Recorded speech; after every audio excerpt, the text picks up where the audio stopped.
Welcome to this online event organized by the Institute for Policy Reforms, which is one more episode in our series of discussions on issues of critical importance to the country and the region. Today, we will discuss the Biden administration's approach to South Asia. My name is Ashraf Hayat, Executive Director of this institute. A deep thanks to all for joining, and especially the speakers, Michael Kugelman, Ashraf Qazi, Marvin Weinbaum, and Zahid Hussain. You honor us with your time, gentlemen. We start with a short recitation from the Holy Quran.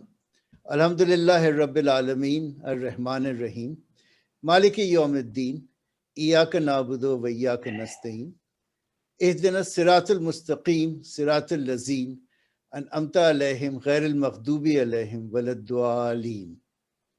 Ameen. Once again, welcome. The subject of today's discussion could not be more timely. Yesterday, President Biden gave his first foreign policy speech since taking office, with plans to reset US foreign policy agenda. How this affects our part of the world is yet to be seen. Security and politics in South Asia affect the well-being of those who live here. As regional discord and friction have become a norm, we need rigorous analysis to get to the essence to what holds back regional harmony. And to do so, we have an eminent panel of speakers to explain and untie for us key issues that the leadership of South Asia must deal with.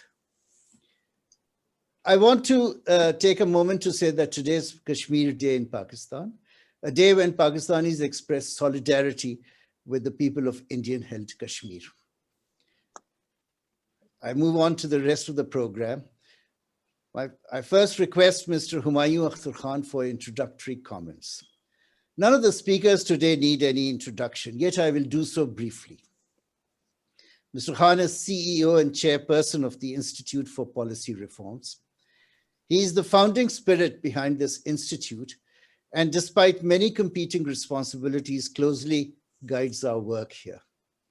This is just one of the things he has done in an impressive record of public service over the last 3 decades.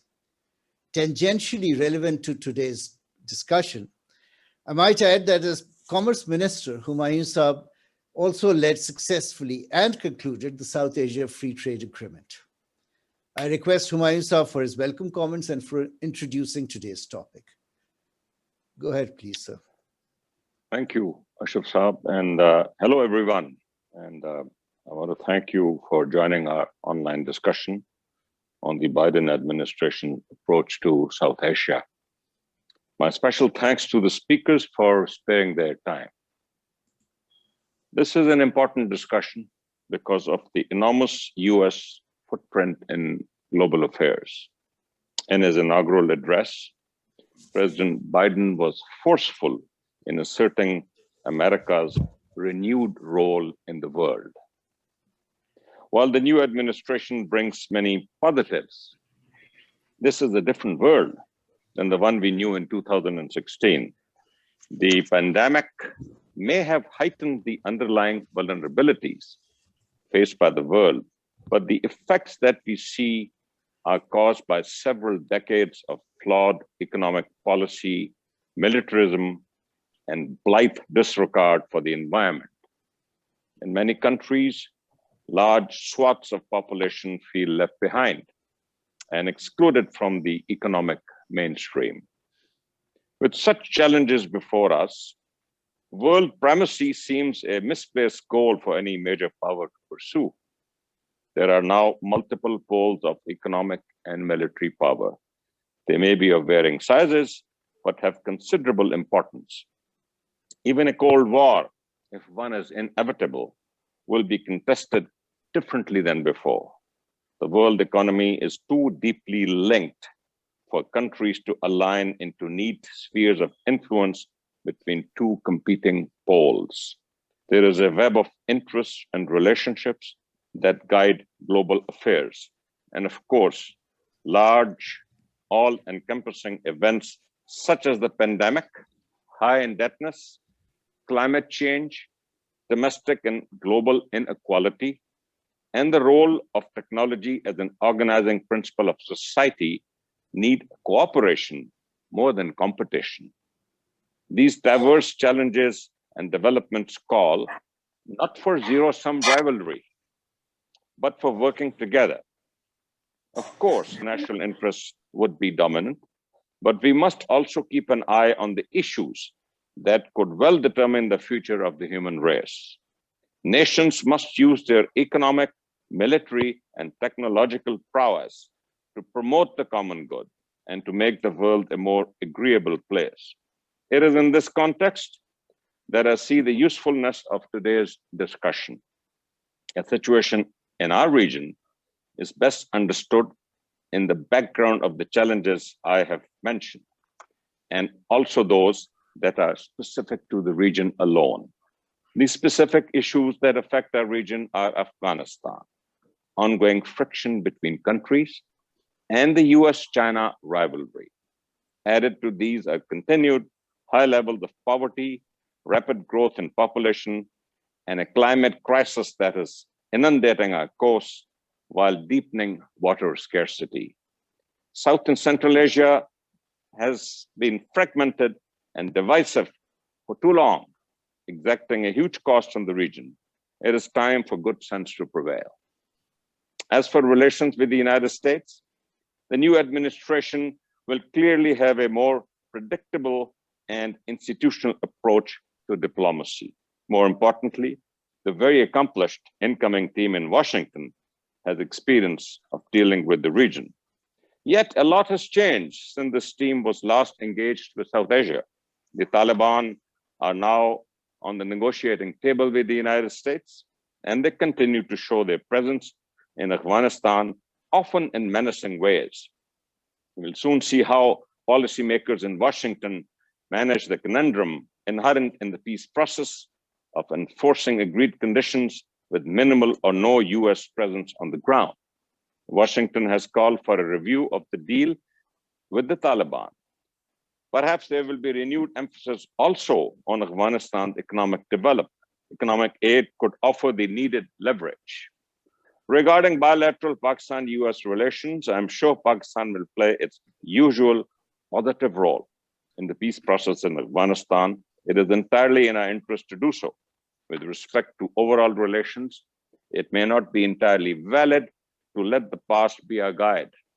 The accepted view that our relations are defined by what happened in Afghanistan alone is perhaps not well-founded.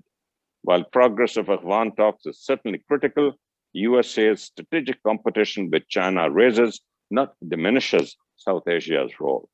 And though India will be the main partner for US in this regard, Pakistan can be the bridge that the United States may need from time to time for easing tensions with China.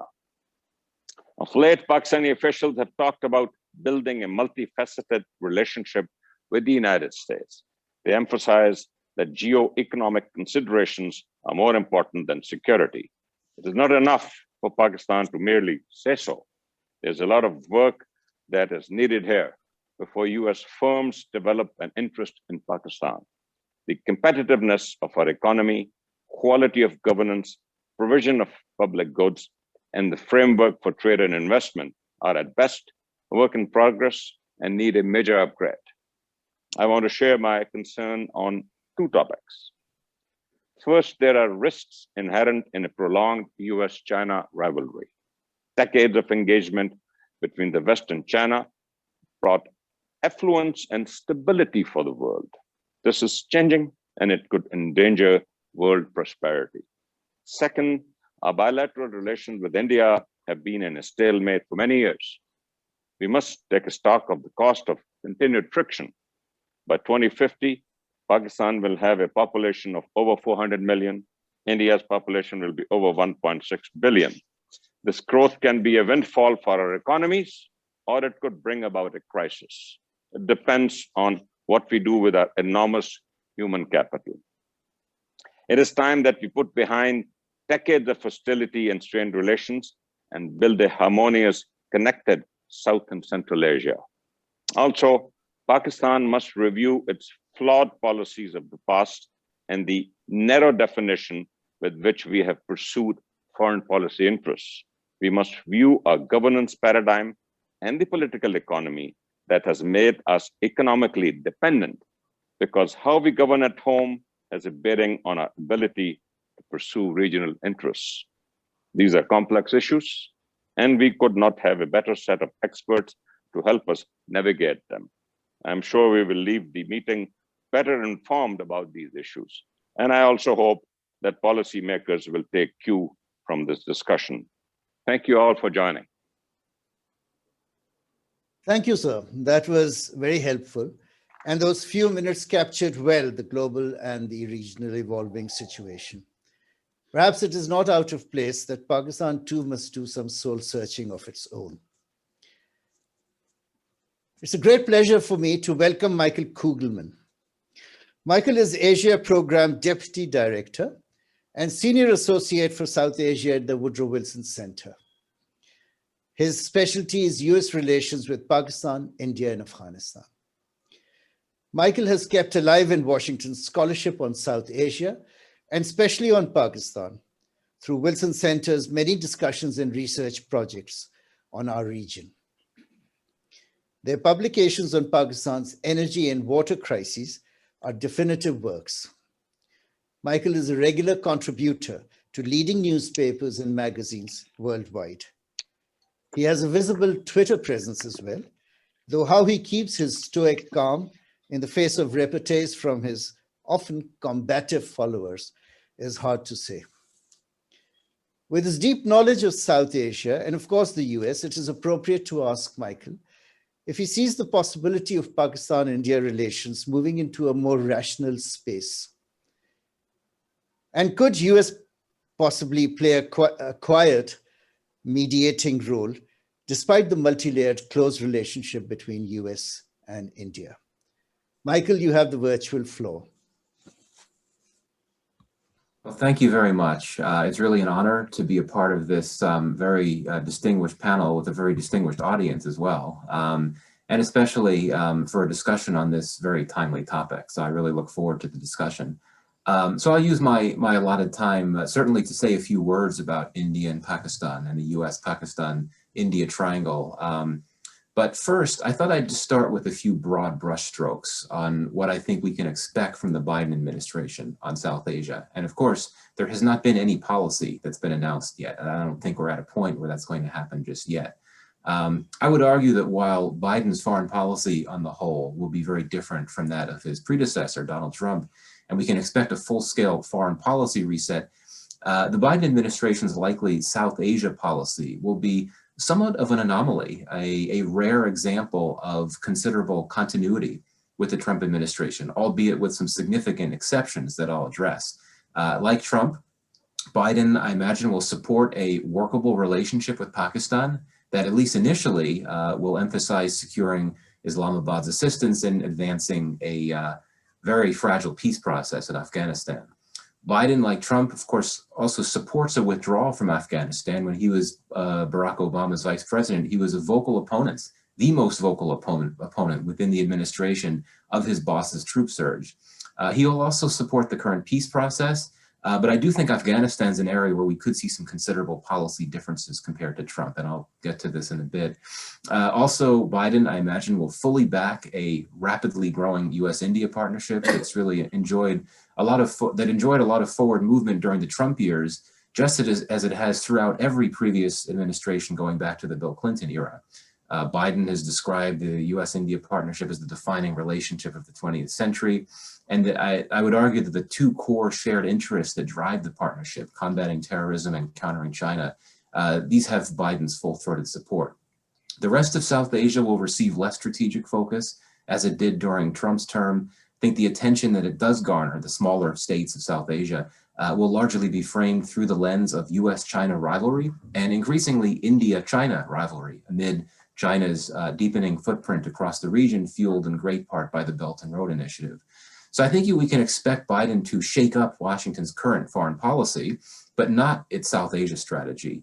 But I would argue that the very different approach that Biden takes on foreign policy will have considerable implications for South Asia and could produce some new outcomes for the region that are both good and bad. So very briefly, first, the style and tone of Biden's engagements with the world will be softer, kinder, and more cautious and deliberative than those of the Trump administration. So in this regard, the administration will take a careful approach to the very complex challenge of withdrawing its remaining forces from Afghanistan, even while supporting this fragile peace process between Kabul and the Taliban that's playing out against the backdrop of intensifying violence. So the administration right now is doing an extensive policy review of Afghanistan.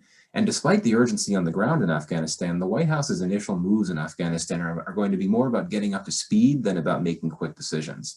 Second, Biden takes an especially robust position on the issue of counterterrorism. It's a key lens through which he's long viewed the world, including South Asia. He may well, this is all speculative at this point, he may well try to hold the Taliban's feet to the fire and condition further US troop withdrawals from Afghanistan on the insurgents reducing their cooperation with al-Qaeda.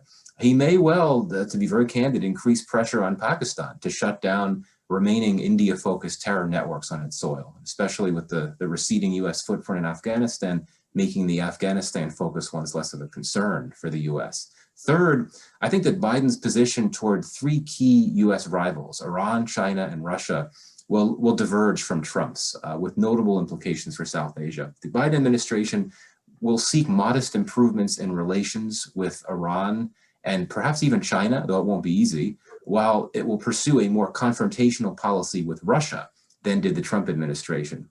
And the prospect of even modestly improved US relations with Iran would be a net positive, I think, for both Pakistan and India, which value their commercial cooperation with Iran and prefer a relaxed US sanctions regime. And certainly a slightly less toxic US-China relationship would be a good thing for Pakistan, I would think, which would prefer that its top ally have better relations with Washington because of the potential for cooperation in CPEC, among other things. But it would present a complication for India, which has seen its relations with China plummet to their lowest point in decades. Increasingly bitter US-Russia ties would be an unwelcome development for India, which knows that its longstanding friendship with Moscow really constitutes one of the few entrenched tension points, geopolitical tension points in US-India relations. Finally, Biden's emphasis on democracy and rights promotion means that South Asian states, including those often overlooked by the US, could end up on Washington's radar, but for the wrong reasons. So crackdowns on dissent, assaults on rights, and democratic backsliding are prevalent in many countries across South Asia, and of course many other regions in the world too. President Biden will likely go relatively easy on India for strategic reasons, but Bangladesh, Sri Lanka, as well as Pakistan could find themselves subjected to sharper criticism on that front. But fortunately, climate change, which is another paramount Biden priority and certainly a major threat to South Asia, that I think offers an opportunity for less tense US engagement with the wider region. So in short, South Asia policy under Biden will be a rare case of continuity, but it'll still be impacted by the sea change that the incoming administration will usher in for US foreign policy, which presents both new opportunities and fresh challenges for the region. So in terms of India and Pakistan and what role the US can play, I really don't see India-Pakistan tensions easing anytime soon.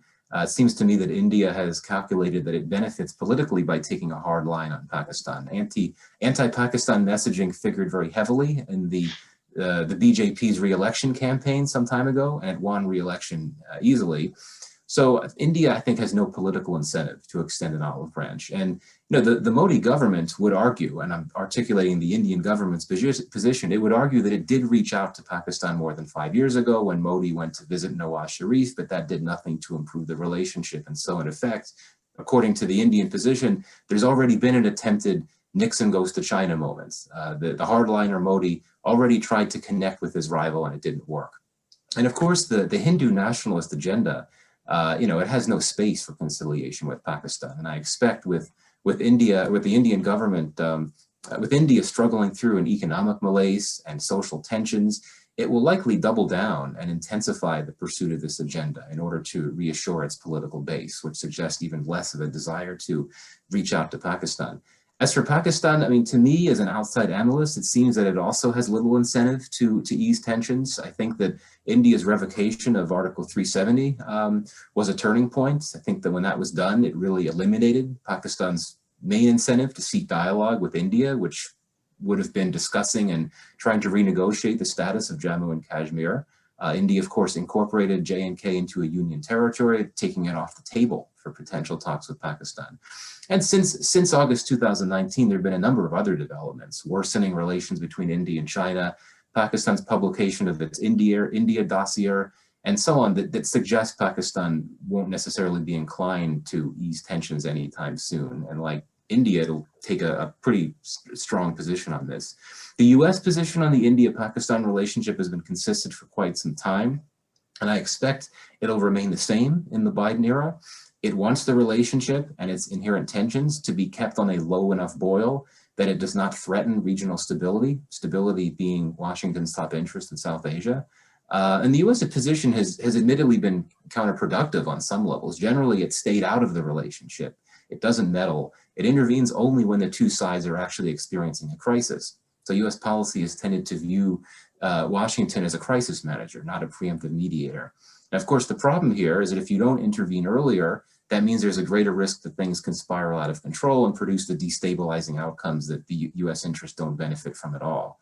And the US has tended to take a hands-off role in the India-Pakistan tensions and dispute because it does not want to risk getting dragged into the Kashmir dispute. That's long been the policy. I think that'll remain the policy with Biden. So to conclude, what can we expect from Biden on the India-Pakistan issue? I think we can expect his administration to encourage each side to work out their tensions peacefully and diplomatically. This is an administration, as you all know, with many seasoned South Asia hands. You will have people at the State Department and the White House and beyond who really know the terrain, who know the key people, who know both countries, India and Pakistan, very well. And they'll be perfectly comfortable urging the two sides to work out their tensions. I also think the Biden administration will be on the lookout for off-ramps for tensions, and if it identifies any, it will share them with New Delhi and Islamabad when an opportunity arises and encourage them to pursue these off-ramps. Now, what do I mean? What might these off-ramps be? I don't think there are many of them, but perhaps an upcoming global summit that could feature an opportunity for a brief exchange of senior officials from both sides on the sidelines, or perhaps an opportunity to discuss cooperation on the pandemic. Both India and Pakistan, as I understand it, are partnering with neighbors on pandemic responses, but they're not partnering with each other at all. But beyond suggesting some possible modest channels for reducing tensions, I don't think that you'll see the Biden administration really actively mediating the relationship.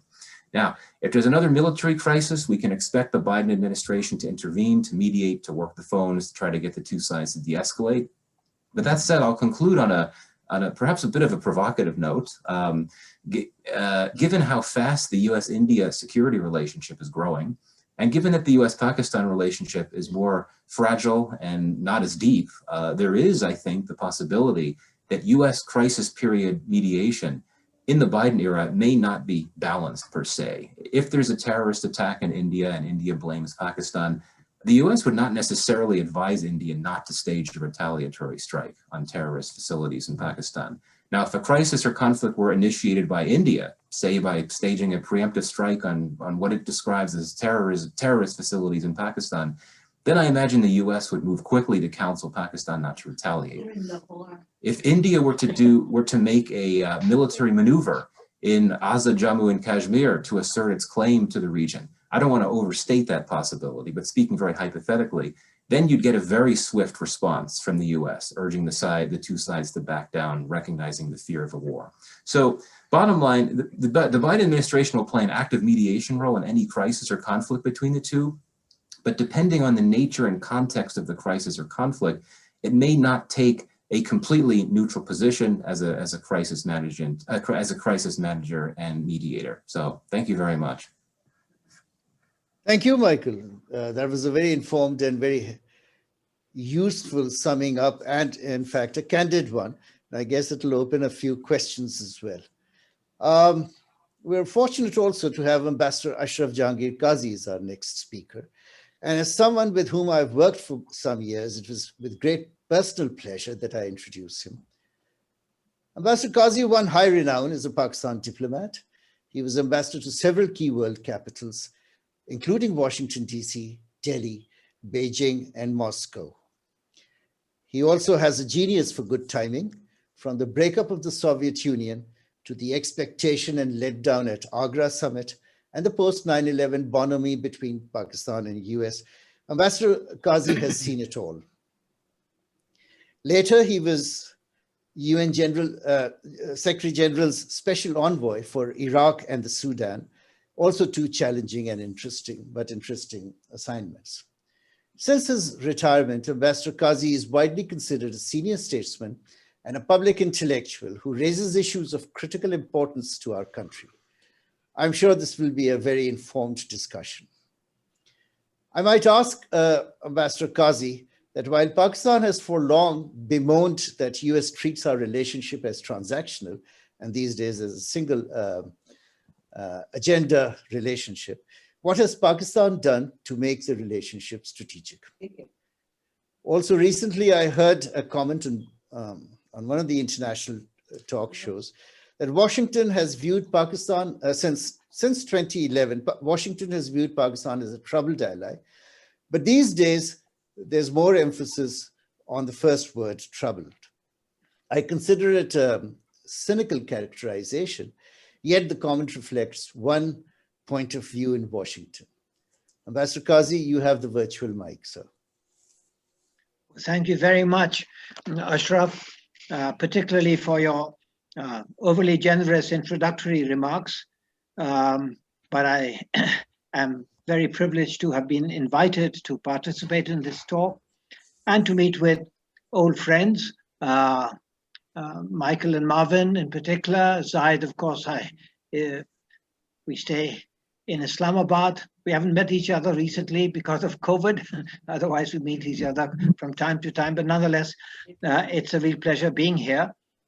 With regard to Pakistan attempting to have a strategic relationship, at the very beginning of Pakistan coming into being, Pakistan did seek a strategic relationship with the United States.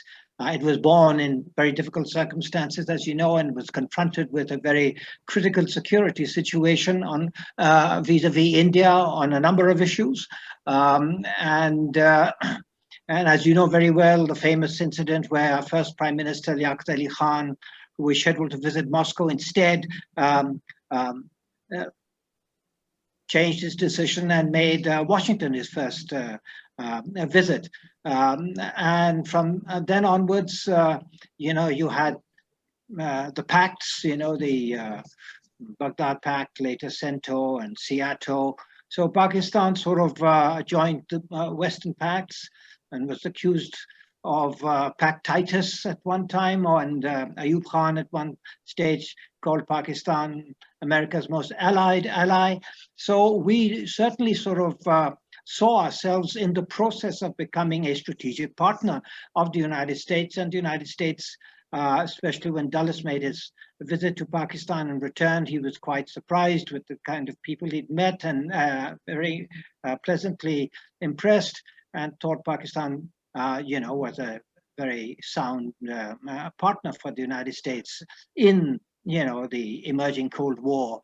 And people were religious, anti-communist, and sort of, warrior-like, etc.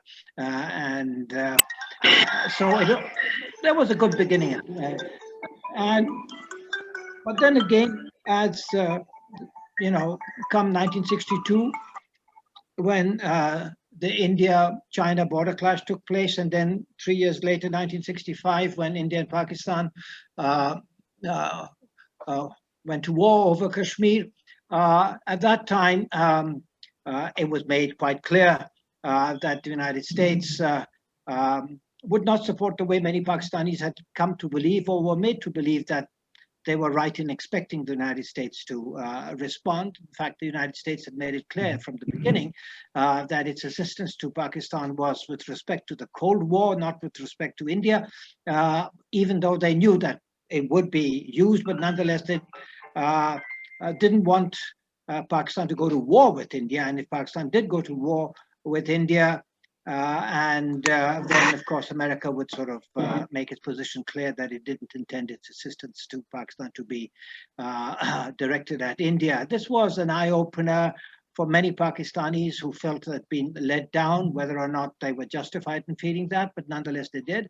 And then again, of course, later on when 1971 happened and United Pakistan came to an end, at that time, and then I might also add that at the time when Pakistan saw itself as becoming a strategic partner of the United States and laid some emphasis on that, it was also made aware of the fact that, I mean, America, it had its differences with India and regretted its non-aligned, that was part of the non-aligned camp, and that, of course, it was a socialist democracy, and Nehru's relationship with the Soviet Union was very close. But nonetheless, America always harbored the hope that one day would come when India, as a democracy, and America always regarded itself as the oldest democracy, and India as the largest democracy. So they saw, the kind of basis for one day them becoming closer to each other, which of course has happened, And today India is a strategic ally in the making, or actually there actually are. There's some very important agreements between the two. So Pakistan did make the attempt, to become a strategic ally, but there wasn't enough. How would I call it? Common ground for that to sort of, fructify in any real way. Now, despite this, of course, America remains an extraordinarily important bilateral partner for Pakistan. When you look at the assistance Pakistan has received from America, the market that America provides, the facilities and help technology-wise, etc., and America's reach and ability to provide, carrots and sticks and things of that sort. So it's an extraordinarily important country for Pakistan, but it is not a strategic partner, nor is it likely ever to be. America has chosen India, in the Indo-Pacific region, as America and India call it. They see their strategic relationship as important in containing China, which happens to be the only country which you might say is a strategic partner of Pakistan, although China doesn't sort of go in for strategic partners as such. It wants partners, and Pakistan is now a long-time partner of China in so many spheres, and the relationship is deepening through BRI, CPEC, etc. So America remains extraordinarily important for Pakistan, but no one in Pakistan now has any illusion, and I think Michael in his remarks has also made that quite clear, that Pakistan should not expect America to be balanced in its relationship between India and Pakistan, and that its inclination will always be to support India in case of some sort of tension building up, along the Yellow Sea or across the Yellow Sea. And it happened during Pulwama. India bought into the United States bought into the Indian line rather than Pakistan's narrative, and that is likely to be the case again. So with regard to strategic relationships, I don't think any country, neither Pakistan nor America, is under any illusion. But I think America does see Pakistan as being useful, with regard to Afghanistan particularly, and they have a few concerns, with regard to what is referred to as terrorism, and of course Pakistan's nuclear assets and all, although they're well protected and there's no cause for alarm there, but nonetheless, to the extent that they feel there's some sort of instability in Pakistan's political position, they can always envisage scenarios under which undesirables might have access to materials of one kind or another. So that concern also is expressed from time to time, but nonetheless, their experts are well aware that Pakistan's security with regard to its nuclear assets is world class. It's and no embarrassing incidents have taken place on that kind. So it's an important relationship. It's a limited relationship. Pakistan must work to improve it and address American concerns. But in the critical matters that affect Pakistan, Pakistan should not fool itself that friendship with America, cooperation with America will translate into American support for Pakistan, even if the merits in Pakistan's view indicate that America should be supporting us more effectively than it is. America has already decided, who its major partners in this region are going to be, and it has China and Russia in mind. We don't come in with regard vis-a-vis Russia to any significant extent, but with China, of course, our relationship with China is our most important relationship, and all you know, and that's problematic for America. We've had American high officials coming here telling us that CPEC is not so profitable for Pakistan, and China is, is almost exploiting Pakistan or taking advantage of Pakistan's needs, and all that didn't sort of go sell well in Pakistan. And I think while we have our eyes wide open, we do see China as Pakistan's most important relationship, and that's likely to remain the case for the foreseeable future. All right, thank you, Ambassador.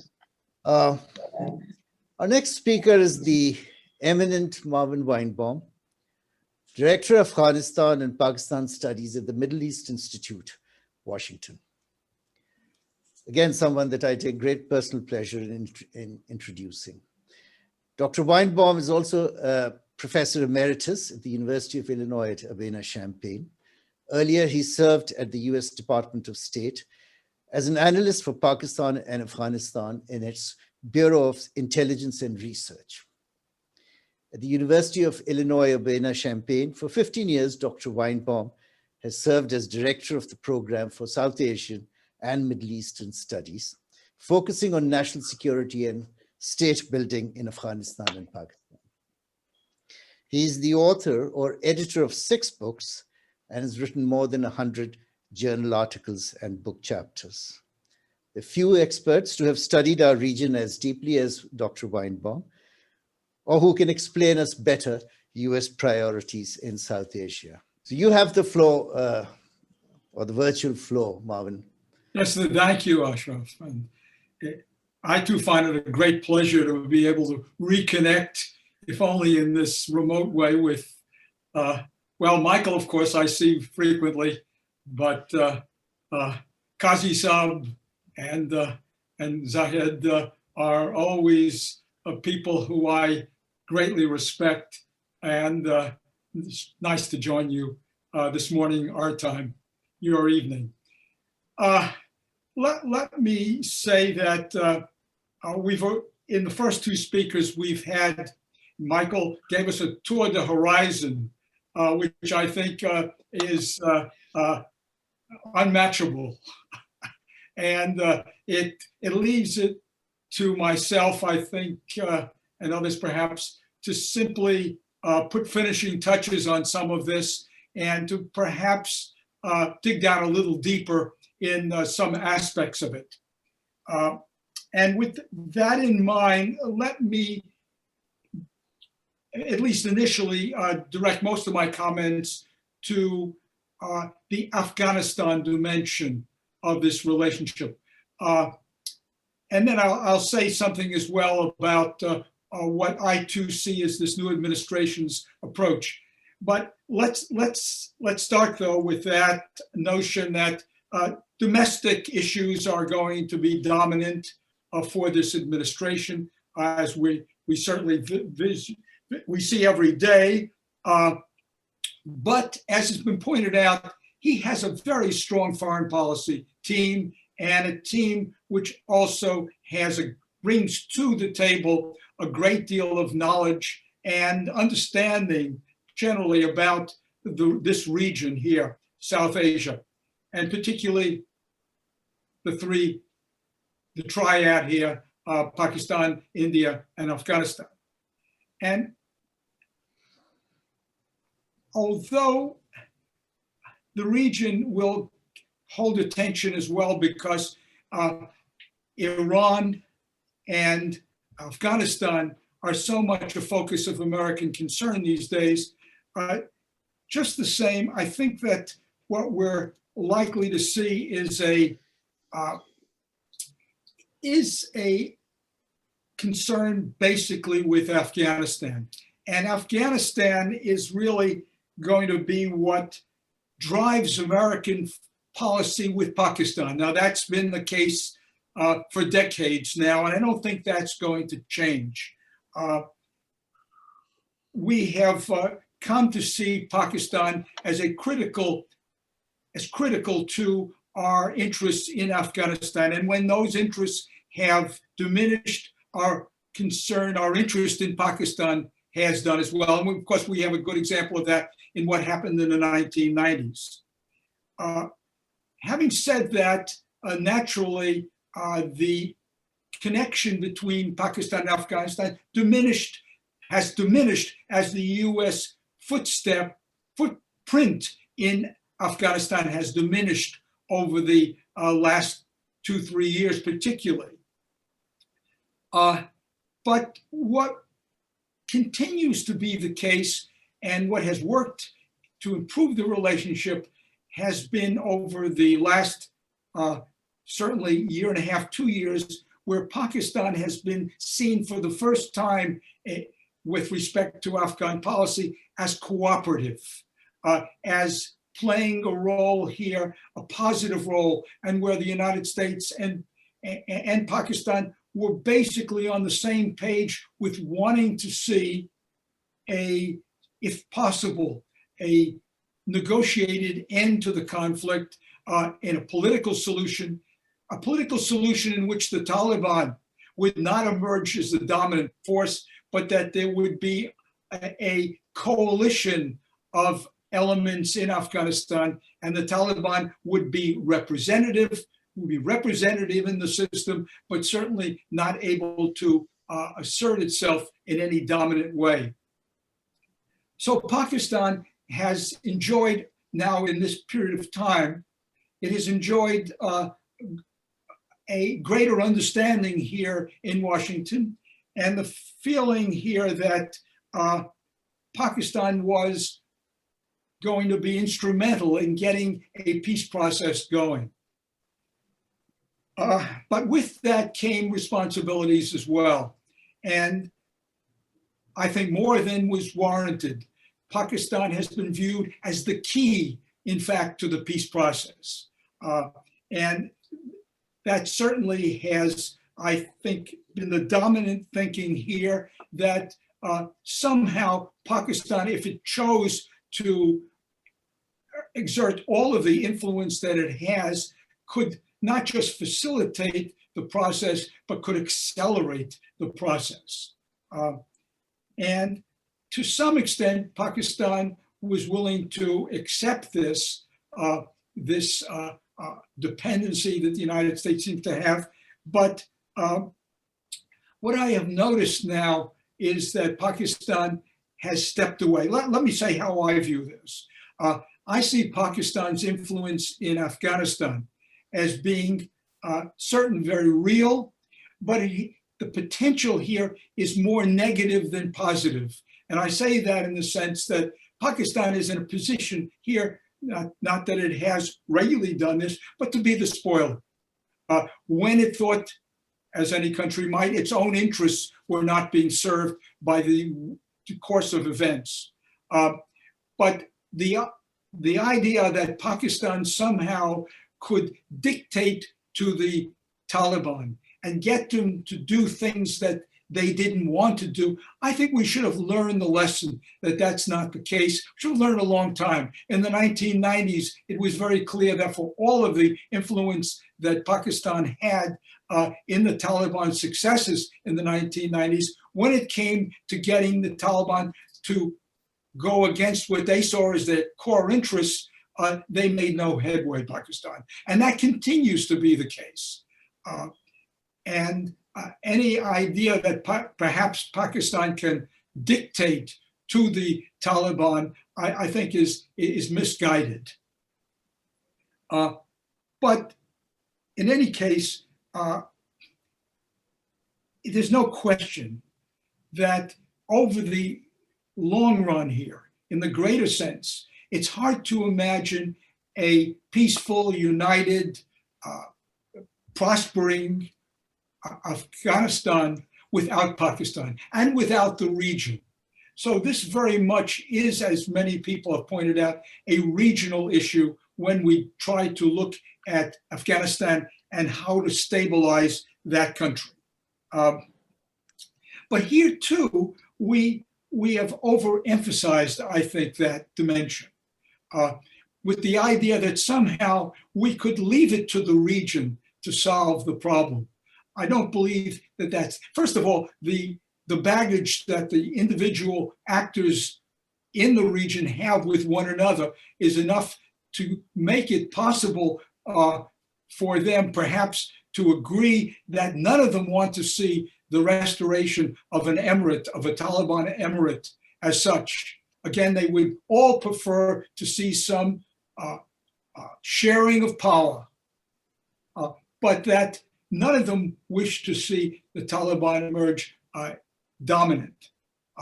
That being the case, I just don't believe that some of the solutions which are being floated around, particularly now, that it's all about getting the region on board. Well, the region, by and large, is already on board.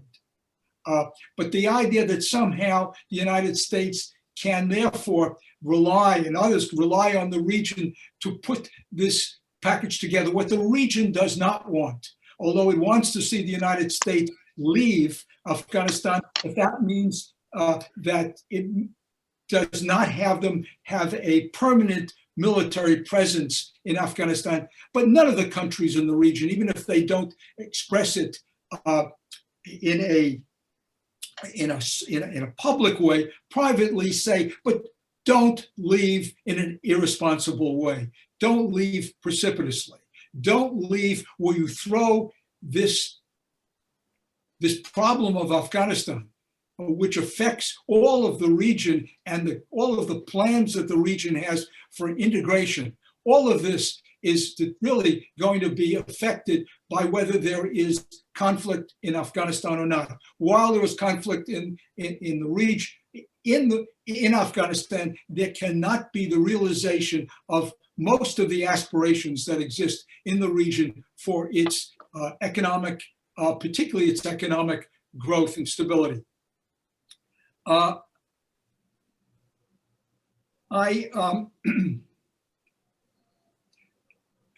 Now, just back for the moment here, what would be the implications if the peace process were to fall apart? Unfortunately, I think that this could reopen some of the tensions that have existed between the United States and Pakistan. I believe that what will happen then is that Pakistan could very well be seen, for the reasons I just mentioned before, as the spoiler here, as somehow not having delivered when it could have delivered. And without a peace process, there's going to be certainly elements in Pakistan, I believe, who are going to say, well, now more than ever, we need friendly Pashtuns to somehow get us through what may very well end in a civil war, where then indeed that the worst of all of the outcomes for the region, when the region then falling back on its default here finds itself looking for proxies. So a civil war would deepen Pakistan's involvement, and I think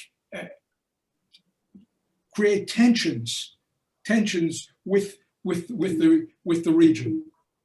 Now, moving on from this, let me say that what we have seen, therefore, is an interesting period when there have not been the peaks and valleys in the relationship between Pakistan and the United States. And as I was suggesting before, that has been a very positive development. Biden himself, I remember being with Biden when he came at the time of the 2008 election, and came with a small group of people, including Kerry, and came and was so interested in seeing how well versed that Biden in particular was about about Pakistan.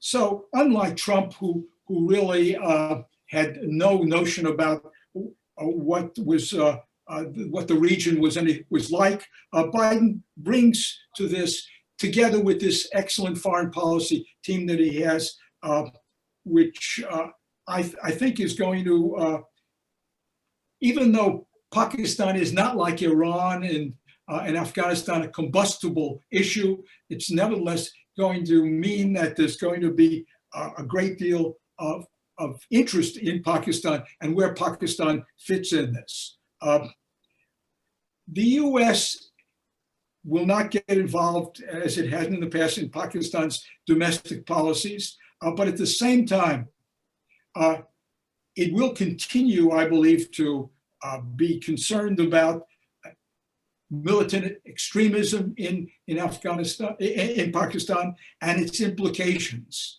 The U.S. will continue to maintain the pressure, which has been placed by the Foreign Action Task Force, Foreign Financial Action, Task Force, and that. But now I detect, and those of us here in the United States see an irritant that has emerged here, particularly, and this is liable to happen on human rights issues, because that will become a higher priority for the U.S. regime. And the Daniel Pearl case, although it's not a cause célèbre by any means in the United States, does reach to some of what have been the underlying differences between Pakistan and the United States at a popular level, and that is seeing Pakistan as somehow being a regular violator of human rights. And it goes back, of course, to the Bibi case and so many others.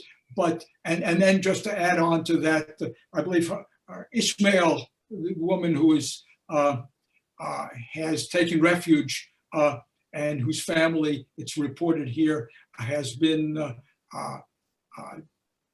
pressured as a result of that in Pakistan. So these kinds of issues are going to be there, and I think we have to accept that.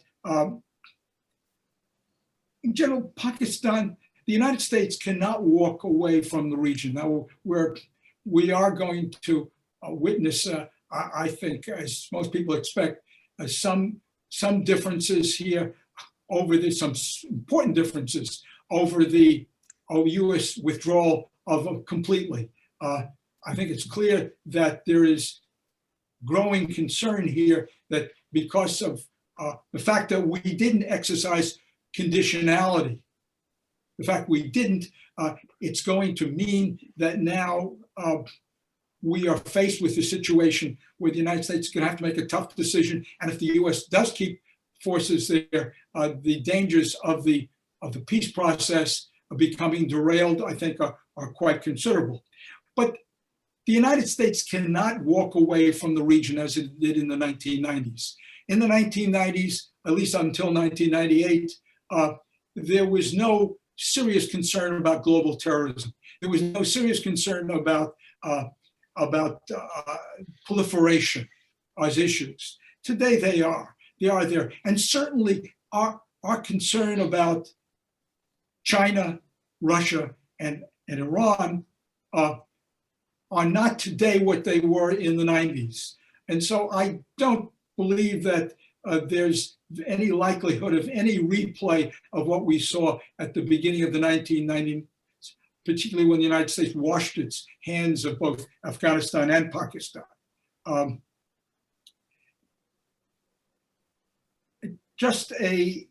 So what I too would see this as, trying to wind up here, continuity by and large with the Trump administration on many accounts here, but a more informed continuity, and always susceptible to shocks to the system, which could derail this, but at least as long as there's not an open civil war in Afghanistan, I don't see anything on the horizon that would figure here. One last thought here that I think it's very clear here now that U.S. policy towards Pakistan, to the extent that it can not be derivative of Afghanistan policy, China policy, India policy, is the healthy relationship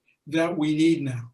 And we've had an opportunity, and I think it continues, to rethink this, to understand the relationship in terms of what we do have in common, what we can work on collectively, cooperatively, and where we do have honest differences, and that we not just simply say, well, it's just a matter of building trust. No, there are going to be differences, and we should not have illusions as to what those are. And then I think we'll have a far more mature and lasting relationship.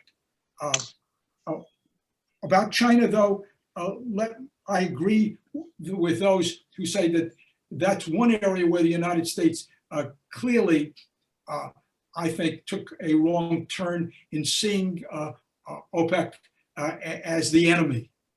It didn't come to that right away, but understanding that China, whatever the potential is here for its mischief, which could be there, but at the moment, China's ability to strengthen Pakistan can be in the United States' interests. And Pakistan can also help us smooth out our relationship with China. So with those rather random thoughts here on this picture, I think that I believe we see something which is hopeful here, but is pockmarked with potential here for problems as well. So I pass it on. Thank you. Thank you, Marvin. Thank you. That was a terrific presentation. It was sharply focused. And the great clarity that you brought to some very complex issues, particularly in your discussion about Afghanistan, is extremely useful. I now invite to the virtual podium the distinguished journalist, analyst, and author Zahid Hussain. As a correspondent, Zahid has covered Pakistan and Afghanistan for leading world newspapers and journals. He's also been on assignments with the Newsweek magazine, the Associated Press, and The Economist. For many of us who follow his writings, Zahid's weekly dawn columns are essential reading to understand contemporary issues in Pakistan and the region. Zahid is an author of some distinction. His Frontline Pakistan and the Scorpion's Tales are path-breaking works that in their days brought new light about security developments in Pakistan. His soon-to-be-released book, No Win War, studies US-Pakistan relations in the context of Afghanistan. That subject cannot be more relevant to today's discussion. Thank you for joining us, Zahid. You have the mic. Thank you so much for inviting me to this webinar. And lovely to see all old friends we could not meet because of COVID. Nice to see you, Michael. Nice to see you, Marvin. And Qazi Saab, you're obviously living in Islamabad, but we hardly get to meet now for last 1 year. Well, actually, all the three speakers have spoken quite extensively on the issues which confront Pakistan and American relationship. Yesterday, President Biden had laid out the basic framework of his administration's foreign policy. His priorities are very well defined now, but one thing was conspicuously absent from his speech was on Afghanistan. That's one area which one expected that he would come out with something. As far as Asia is concerned, I think probably Asia is also a focus of Joe Biden's policy.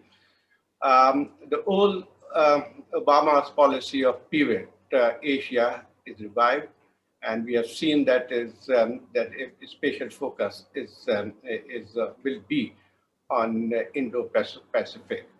That will also actually give some idea of a future relationship between United States and regional powers. Obviously, it shows that India will remain a strategic ally for United States, and that situation is not going to be changed. In fact, actually, there will be much more emphasis on Indo-Pacific region that was very clearly articulated by Joe Biden yesterday. As far as Pakistan is concerned, I think I don't see the relationship changing much. For a long time, Pakistan has been seen, or for the United States, has seen Pakistan from the prism of Afghanistan. And that will continue. And that's nothing going to change under Biden administration. What we're seeing actually that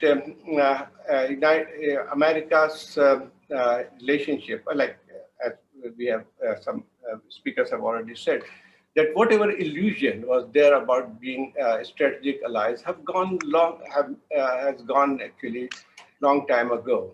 There's no even illusion about it that this is purely a transactional relationship, and it will continue like that. In fact, actually, the reason for tension between United States and Pakistan for the last several years has been Afghanistan.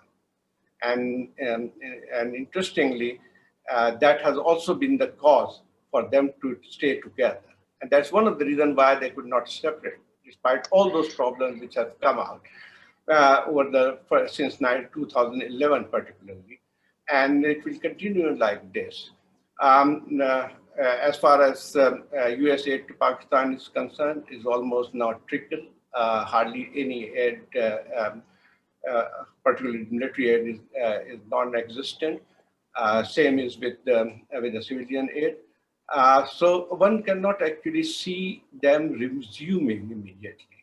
The relationship of Pakistan or the new Biden administration is already defined by Afghanistan's situation. That is major issue.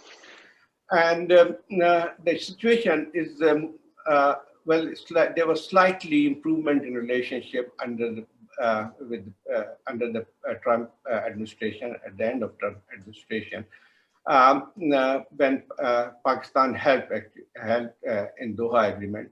That has created a little bit more, and if, I will not say that they went back to the strategic alignment, but there was certainly an improvement in some kind of relationship.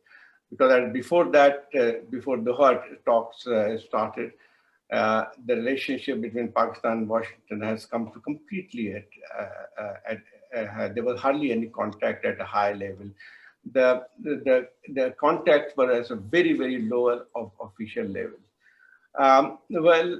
Pakistan's role has been appreciated by United States for persuading Taliban to come on the negotiating table, and the agreement in Doha agreement has also actually has been one can say that's a great achievement, because over the last 20 years since the war in Afghanistan started, it seemed that there was United States was at a drift actually. Okay, what is to be done with Afghanistan,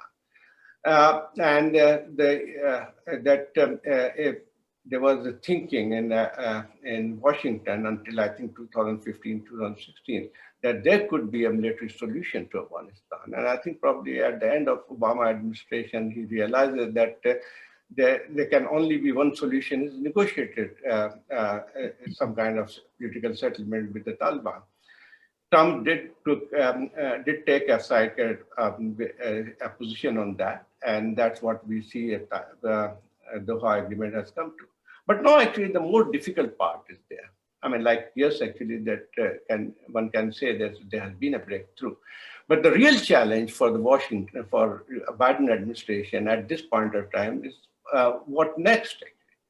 The intra-Afghan dialogue has not gone anywhere. It started on 10th of September, but what we have seen actually, there's hardly any movement. And at this point of time, we don't see any hope of breaking the ice. Well, actually, Doha Agreement has produced something like there has not been an attack on a Taliban attack on NATO and American forces anymore. But the fighting in Afghanistan has intensified. Violence has intensified, and it's certainly main blame goes to Taliban. Yes, they have intensified their offensive, and they believe that probably that they will actually, by taking strengthening their position on the ground, they will be much better off at the negotiating table. But there's also violence from the other side. It's not just Taliban who is responsible. In fact, actually, that the Afghan National Army, there has been a kind of, one could see actually there has been some casualties, civilian casualties have gone up. And so this is kind of a stalemate, which I don't think it seems to be breaking by itself. Well, it's very clear that there's not going to be a major change in Afghan policy under Biden administration, because for long, when even he was vice president, Mr. Biden, he was actually he was not in favor of surge policy, and he at that point he advocated for a kind of only American presence as a counterterrorism, as a force, counterterrorism force. And during campaign, he made it very clear that that he will abide by Doha Agreement. But now, actually, review. What's going to be in the review? That's going to be really important. Review. Well, actually, there. I think one thing is very clear, that review is that under the Doha Agreement, the United States was supposed to leave or withdraw completely by end of May. But it was also conditional to the outcome of intra-Afghan dialogue.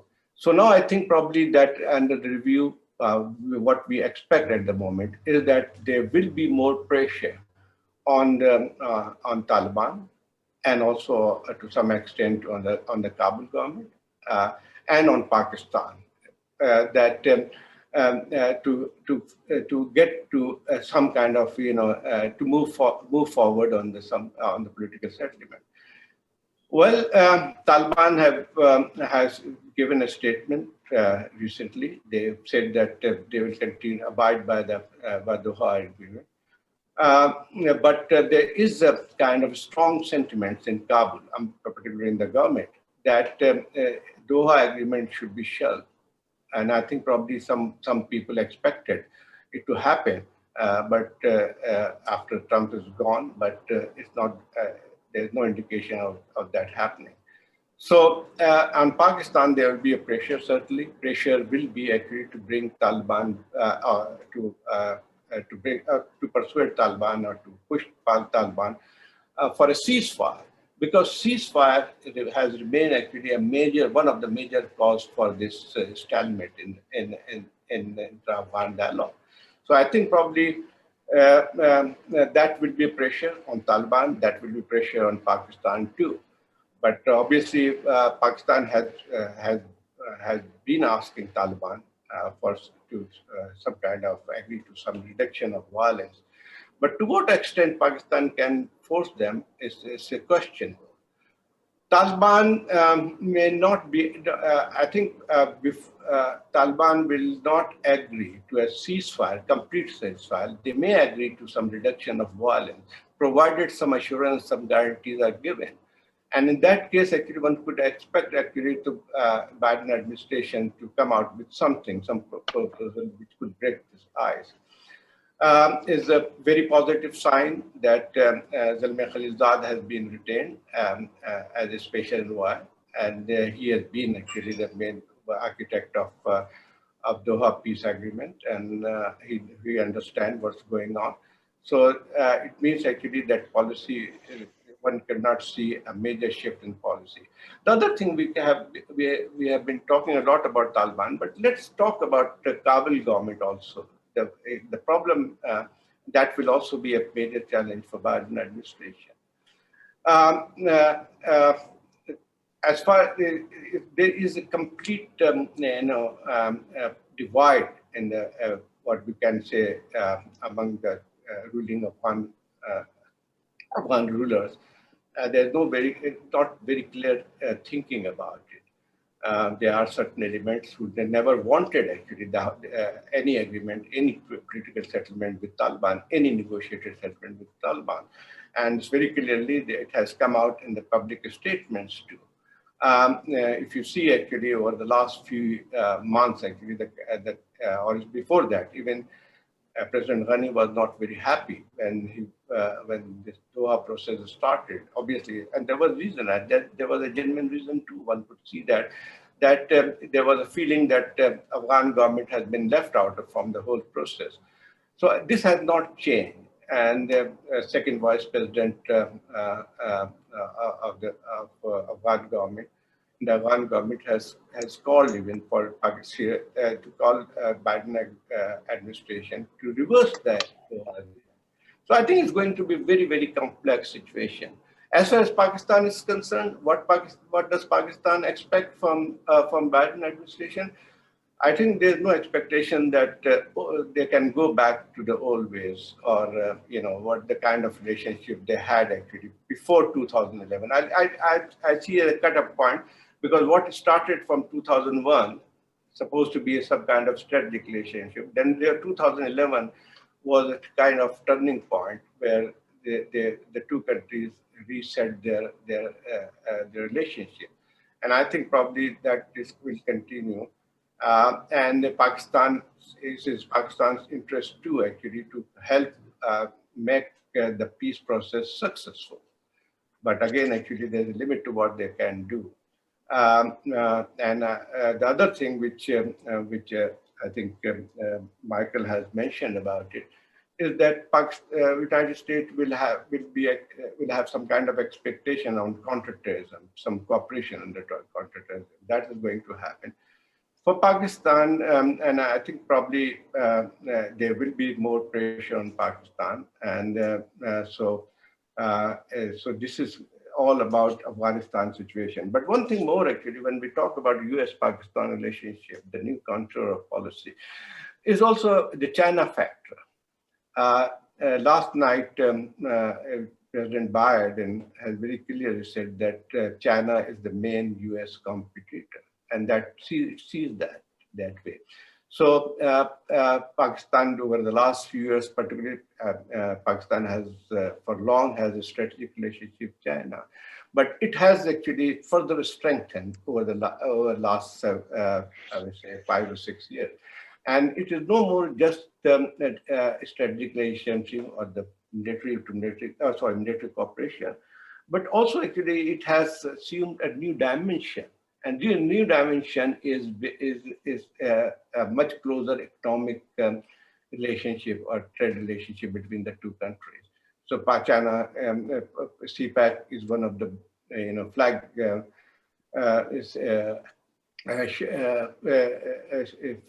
project of Pakistan, is a part of the greater thing. So that will be a kind of thing when China and American relationship become much more tense, so what will happen to Pakistan will have to, is expected to have some kind of a balancing act. Then again, actually, China-India conflict, that's also going to cast its shadow over future Washington-Islamabad relationship. So all those, this made a very complex situation, changing geopolitics. Pakistan will, of course, would like to have a better relationship with Biden administration, and they may not be expecting that the aid, financial aid, will be resumed, but certainly they will have, they would like to have some kind of relationship, economic relationship, improved trade, and other thing. And obviously in Afghanistan, but Pakistan also needs United States support for this FATF because Pakistan has been put on the grey list for quite some time. And the United States has played a very important role in that. And so obviously Pakistan would like United States to support it to come out of this grey list. So first contact between United States, Biden administration and Pakistan has not been very encouraging. Last week, Secretary of State Blinken called Shahmood Qureshi. It was the first contact between the two government after the Biden administration has taken over. But the whole talk actually seems to have been focused on the release of Sheikh Umar, who the alleged murderer of Pearl, the American journalist Daniel Pearl, and that basically seems to be this issue will also be affecting our how do we move towards that towards a better or improving the relationship. Okay, I'll stop there. Thank you. Thank you, Zahid Saab. That was another fine presentation. And thank you for taking the time to be with us. We've had 4 very good presentations, and certainly some presentations that have informed us and increased our understanding of the region. So we open it to questions now. I promised the speakers that they will be free from by 8:30. But we are a little behind time, and at about 8:30, I will ask the speakers if we can take a couple more. The first question, General Sikandar Afzal. General Sikandar Afzal is also an advisor to our institute. Go ahead, General Saab. I was waiting to be unmuted, so thank you very much. Having heard before eminent speaker, yes, it is truly, in a way, educative to hear the points expressed by all of them. The one thing which intrigued me, and apart from one, most of them implied invariably on the aspect that there is going to be no change, there is going to be no difference. And like Mr. Weinbaum repeatedly mentioned in several different aspects, the US will expect Pakistan to do more. And I think we'll have to live with it. I have 2 comments which I would like any of the speakers to talk about. The first one is that Pakistan sees CPEC as an opportunity for economic growth. The US has been, from day one, opposing CPEC, even to the extent of dictating Pakistan to close the bilateral project. So my question related to CPEC would be, would the new administration allow Pakistan space to grow and progress economically through this project? The second aspect relates to, again, primarily focusing on the growth and economic growth of Pakistan is the US has sanctions on Iran which prevent Pakistan from expanding any trade to Iran. Would there be a possibility that Pakistan could, with a neighboring country, expand trade and in the process grow economically?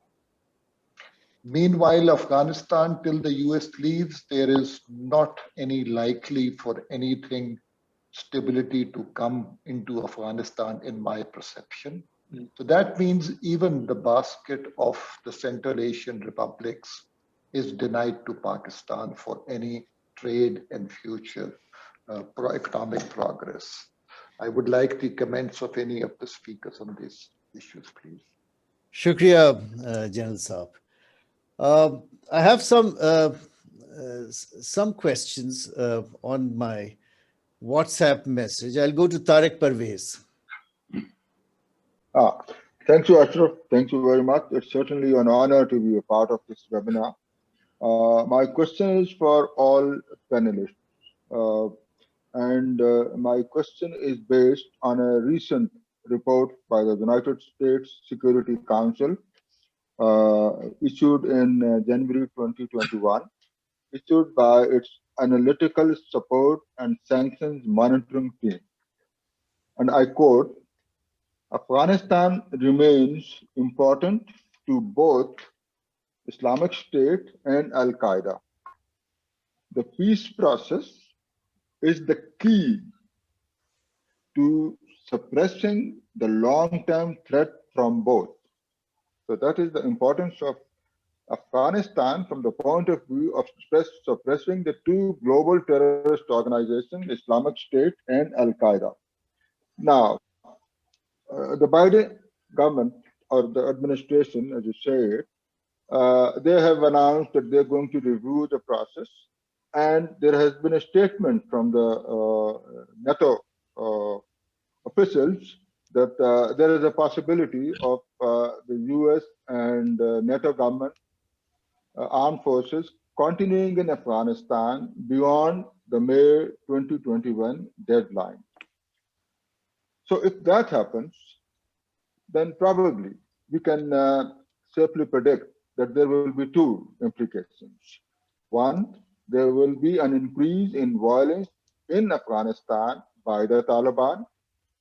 Two, this will lead to the strengthening of Islamic State and Al-Qaeda.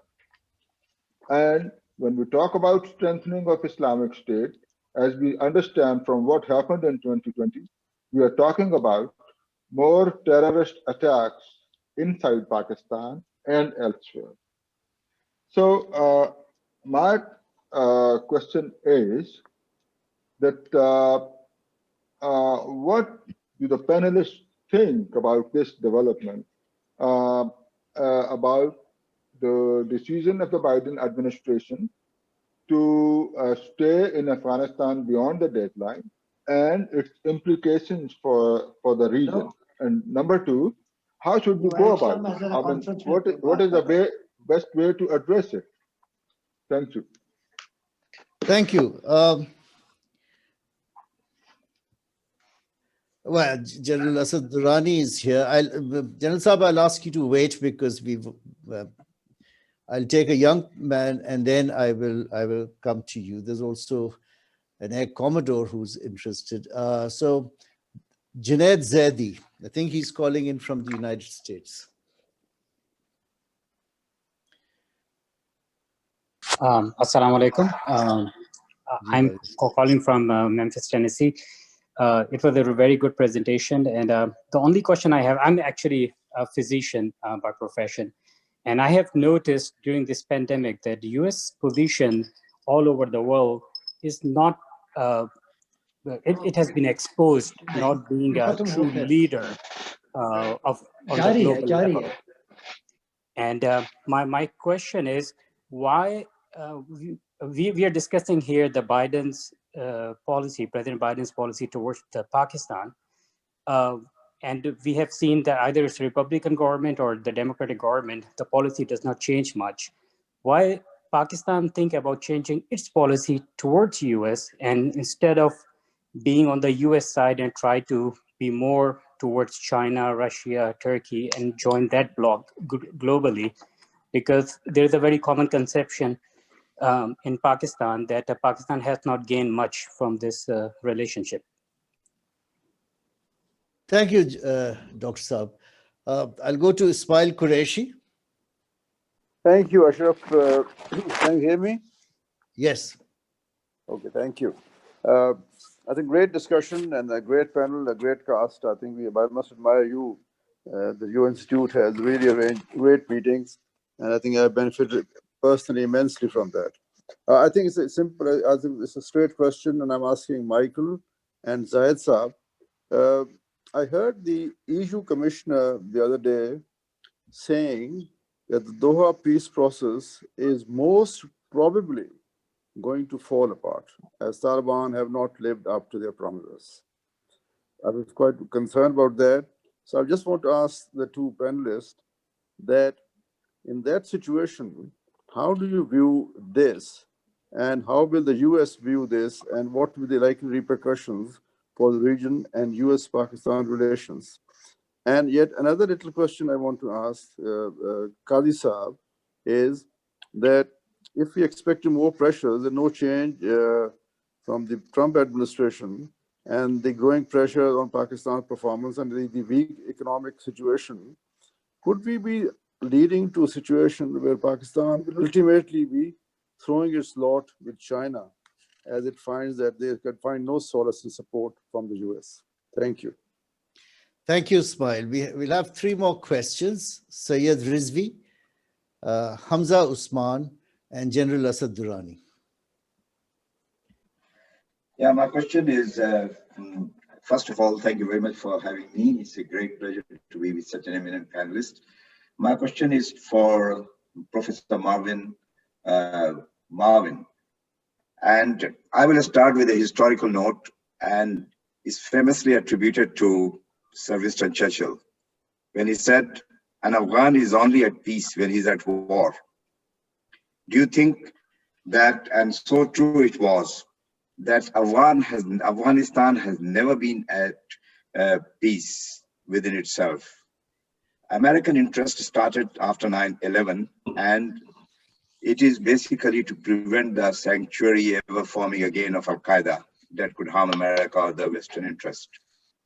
So that could be done by making a token presence instead of a big presence, and especially add to it the economic burden with the United States with the 6 trillion debt.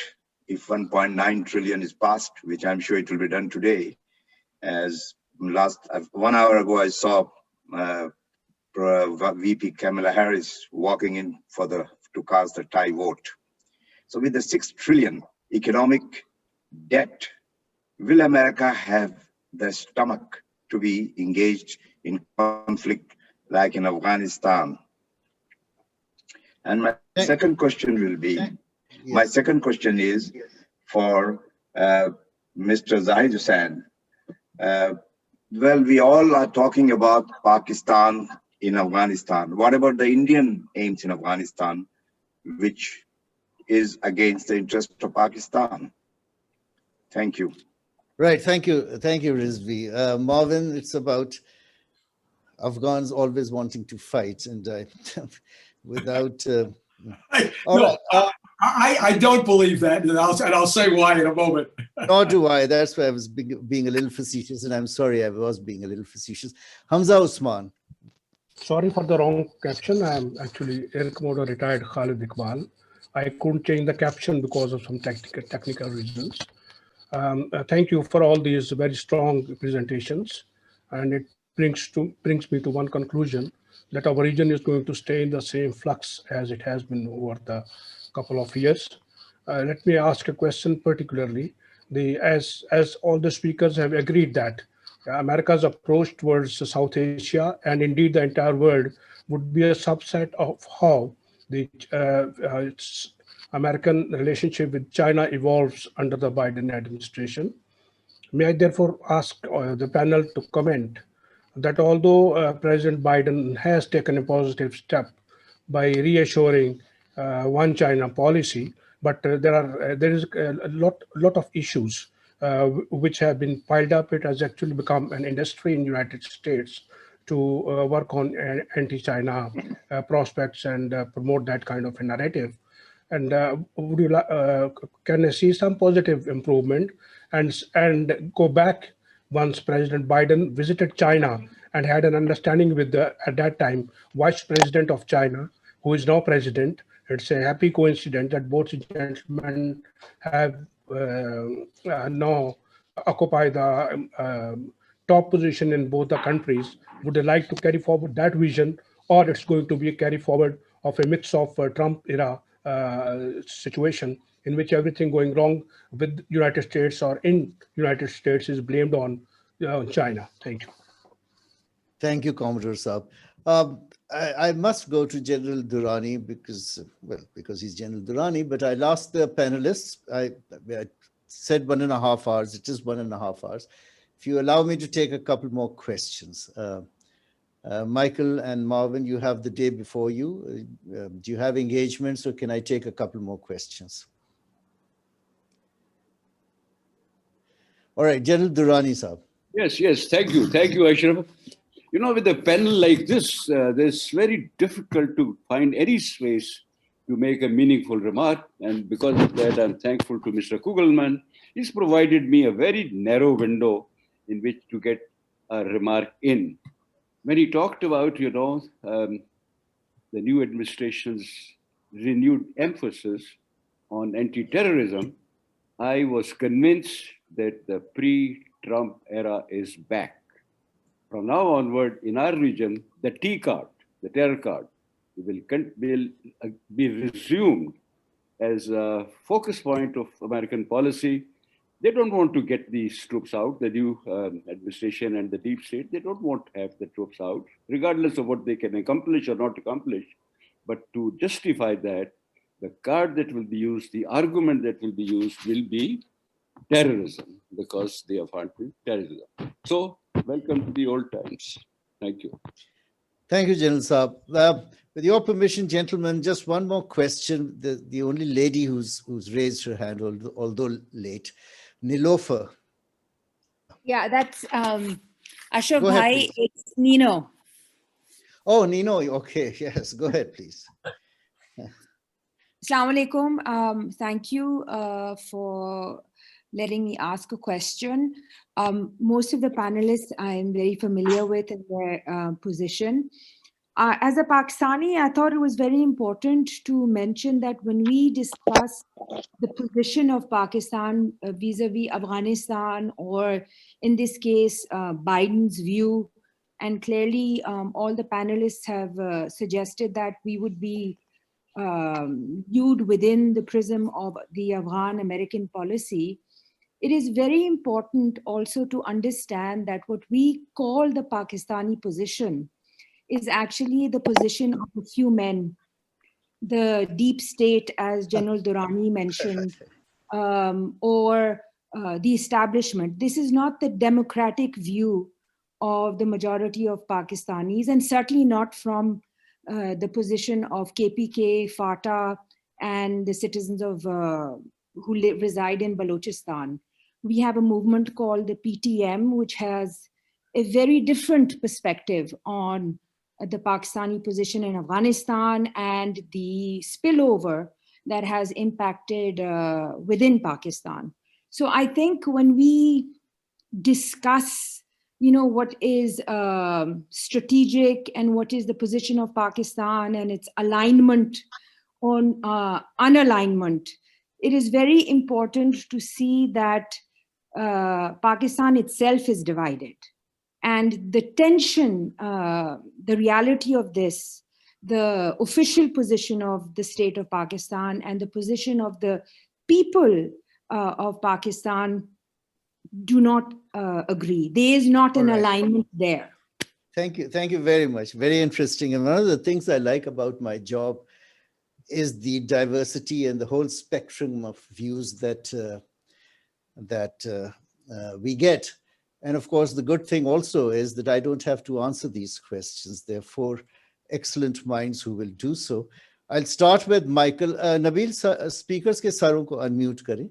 I'll start with Michael, then I'll go to, in the order that they spoke, Michael, Ambassador Qazi, Marvin, and Zahid Hussain Saab. Well, thank you. And in the interest of time, I won't respond to all of the questions, and all of the questions were very good. So just a few comments.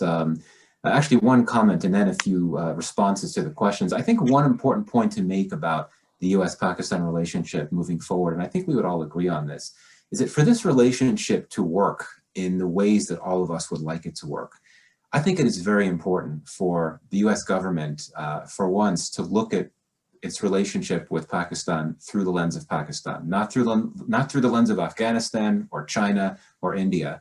It's going to be very difficult to do that on official levels. I think to expect that the administration to do that is highly unlikely. But what I would propose instead is to try to ramp up non-government channels to, it's important to intensify, to look to intensifying exchanges between the business communities, between academics, The Biden administration has made it quite clear that it's interested in working bilaterally and multilaterally on these big global challenges, things like climate change, things like public health. There may not be much space for dialogue on those issues on official levels between the US and Pakistan, though I hope there could be. But I think that's something that you could look to the private sectors and to civil society. In other words, private citizens to have dialogues, to have exchanges on those issues. And I think that would be a great way to improve the relationship on the whole. And I've made this recommendation for years, but I think the climate in Washington is a lot more conducive to that. I imagine the Biden administration would support those type of dialogues on those type of important global challenges, even if through unofficial challenges. Very briefly, just to respond to a few questions, I'll respond to the one that was directed specifically to me about the Doha peace process and will it fall apart. I would argue the Doha Accord itself was not a peace deal, but it set in motion the peace process that has begun. Certainly, I think we don't know what the Biden administration is going to do in Afghanistan, but there is a good chance that it will try to negotiate with the Taliban or attempt to negotiate with the Taliban an extension of the troop withdrawal deadline, which indeed is May 1st. I think that if the US tries to do that, that could torpedo the Doha deal. Not necessarily, though. I think that what the US would need to do is to try to negotiate a brief, defined delay, say a 3-month extension, or at most a 6-month extension. That could work. Now, the USIP has come out with a new congressionally mandated bipartisan reports, recommendations for the administration, which the administration will look at. That report calls on the Biden administration to negotiate an indefinite extension, which that would definitely doom the Doha deal. And I think that could doom the peace process. I hope the Biden administration does not take that advice. What the Biden administration would need to do in order to ensure that the peace process does not fall apart is negotiate for a brief 3-month extension, or maybe a bit more, be willing to make some more concessions, which the Taliban would definitely demand. And the Taliban may well not even say that they'd be willing to even negotiate an extension.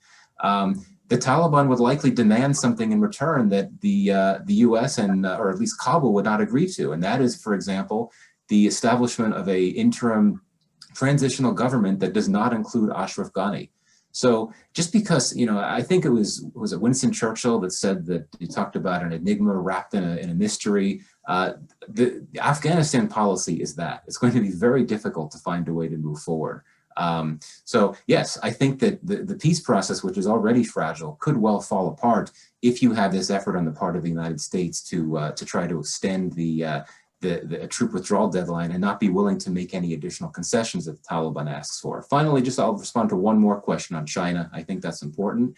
The Biden administration has made clear that it wants to seek cooperation with Beijing where possible, mainly in non-security spaces. And that includes things like climate change, public health, non-proliferation, but otherwise it's quite clear that you will have an otherwise hard line from this administration toward China. It will continue, like the Trump administration, to view China not only as a strategic competitor, but in some contexts, particularly in terms of the South China Sea theater, as a strategic threat. I imagine there could be an interesting competition within the Biden administration. You have John Kerry, who's been appointed as the climate czar, so to speak, on the National Security Council.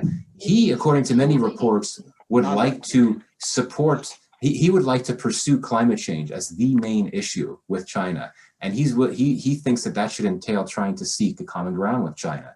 But that may clash with the rest of the administration, which wants to focus on the strategic geopolitical issues. The Biden administration will not support CPEC. Until relatively recently, the US government had not taken a position, so it has not always opposed it. It wasn't until Ambassador Wells made her speech at the Wilson Center several years ago opposing it, that's when things changed.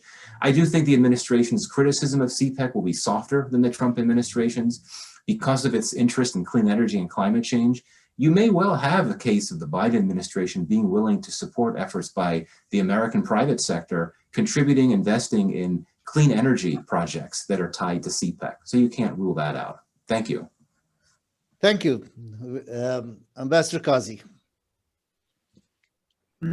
Well, thank you very much. I'll make a few remarks about Afghanistan, China, because a question was put to me regarding Pakistan and China. And I'd like also to make a few brief remarks about Kashmir. About Afghanistan, I remember when I was special rep of the UN Secretary General in Iraq, and there was a lot of talk about conditions-based rather than time-based withdrawals from Iraq. Most of the local reaction was that a conditions-based withdrawal in practice turns out to be an indefinitely delayed withdrawal. And it's a name that covers that. And if that is the perception inside, amongst the Taliban, for instance, and all, and others who are opposed to the government in Kabul, that a conditions-based, which involves legitimizing, the Kabul government, the constitution, all of these things which they reject because they think they were, came into being under military occupation, and therefore, right from the start, they look upon them as not being legitimate and all. Then the kind of response you're going to get from the Taliban will be negative. And they now have enough control in Afghanistan to be quite independent in their ability to resist Kabul, even with the US assistance, and they will probably want to keep in place their understanding with the United States that they will not attack US forces, but a indefinite and active US military presence in Afghanistan, but I believe cannot contribute to stability in Afghanistan. The United States has been there now for 18 years. The idea of a precipitous withdrawal doesn't make sense because 18 years is long enough now. Of course, there has to be some sort of overall understanding. And I believe Pakistan can make a contribution there, but I've always felt that Pakistan has more leverage than influence and goodwill in Afghanistan, and we have to build that influence and goodwill in order to exercise the kind of leverage that goes down well with all major, political points of view inside Afghanistan. Right now, even the very few constituencies in Afghanistan which look upon very, including the Taliban, who after 9/11. Looked upon Pakistan's reaction rather negatively as to what happened to them and the rest of Afghan society, including the Pashtun. It's not just the non-Pashtun and all, have certain reservations. So we do need to revamp, very importantly, revamp our Afghanistan policy. And if we are able to sort of, and I can't go into details there, then I do believe we can really address Afghan's, in Pakistan policy very, very quickly, and our perception of Afghan territory being used by India against Pakistani interests, that can also be addressed very, very quickly. With regard to China, one of the questions was that since Pakistan is unable to develop a rather predictable and if not strategic, but a comprehensive relationship or people-to-people relationship rather than government-to-government relationship with the United States, then should we really be emphasizing China? Well, we have been emphasizing China. And I think now there's a near consensus amongst the Pakistan intelligentsia that Pakistan's most important relationship is not with the United States, it is with China, despite no one in the world is perfect, not even China, and we hear all kinds of stories and all. And nowadays, we live in a world of fake news. It's impossible for people to know what exactly is happening and what is not happening. But nonetheless, despite all this fog, Pakistan does see that China is, for a number of reasons, CPEC, as well as mutuality of views with respect to developments in the region, etc., that Pakistan's best bet is China, but it's not exclusively China. I mean, China has made clear China is not going to go to war for Pakistan. China is not going to sort of mess up its relationship with any other country merely for Pakistan. It's merely that Pakistan is important. Similarly, Pakistan is not going to war on behalf of China, or a very deep understanding with China is not, as far as Pakistan is concerned, going to limit its need for a very good relation with the United States unless the United States chooses to make it such and puts pressure on Pakistan to sort of distance itself from China. That would, I believe, be a mistake, and maybe Biden might not be inclined to do it to the extent that maybe others had. And the third point I wanted to make is that Kashmir gets underplayed. Kashmir is far more dangerous a situation than is assumed. The situation in Kashmir is extremely unstable. You've had 18 months of a double lockdown, one for the pandemic and one for security, which involves all kinds of gross human rights abuses. There's been talk, there's been a genocide alert issued by Genocide Watch. I don't say genocide is right now taking place, but there's something called the various constituent elements of a genocidal process. And if India is not successful in pacifying Kashmir, then it's likely to escalate. It's not likely to sort of reduce the pressure. None of its political and economic sort of incentives from its point of view to Kashmir seem to have worked because the depth of alienation is such. How do we proceed from there? And I don't want it, that's a detailed subject. I've written on it. I've talked about a 6-track policy that Pakistan needs to sort of try and implement vis-a-vis India. It includes trying to sort of restore some kind of contacts and dialogue with India. But as was mentioned very correctly by, I think, Michael, that India is simply not interested in any dialogue with Pakistan. It's a fait accompli. India, it's a totally zero-sum game, which India has won as far as India is concerned with regard to Kashmir. Now, if that's the relationship between two neighboring nuclear weapons powers, I believe India's embarked on a very dangerous course, which would leave absolutely no room to make any kind of gesture of peace, conciliation, reduction of tension with regard to Kashmir. And the United States and other major powers ought to give far more importance to the dangerous potential of the current situation in Kashmir. Thank you. Thank you, sir. Marvin?